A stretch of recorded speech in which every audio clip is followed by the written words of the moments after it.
So this is the third part in how do you get things done in an Elm series, and it resolves to how do you maintain state across user interactions.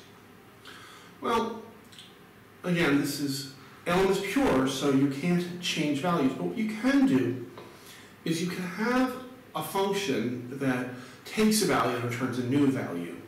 In Elm, we generally call this function update, and it takes a message and the model, which is the current state of the application, and it returns a new model and possibly a command which could affect the outside world, which is a side effect. See our video on commands.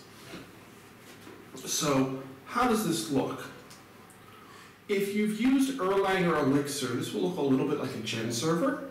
If you've used Haskell, this will look a little bit like a state transfer or monad. If you've used none of the above, don't worry about it. Basically what we do is we have a constant set of states that change per events.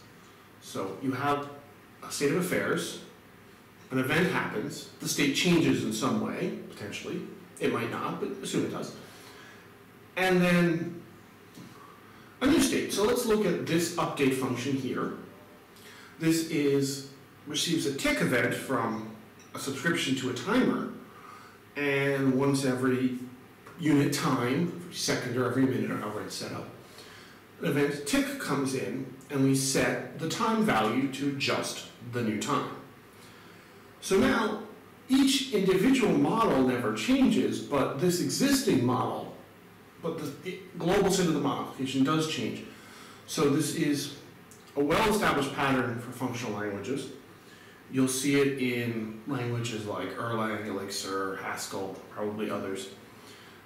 And it also resembles a fold in list fold, if you look at list folds in any number of languages. In fact, the origin of this was actually a fold P, where instead of folding over the length of a list, you fold from the past to the future.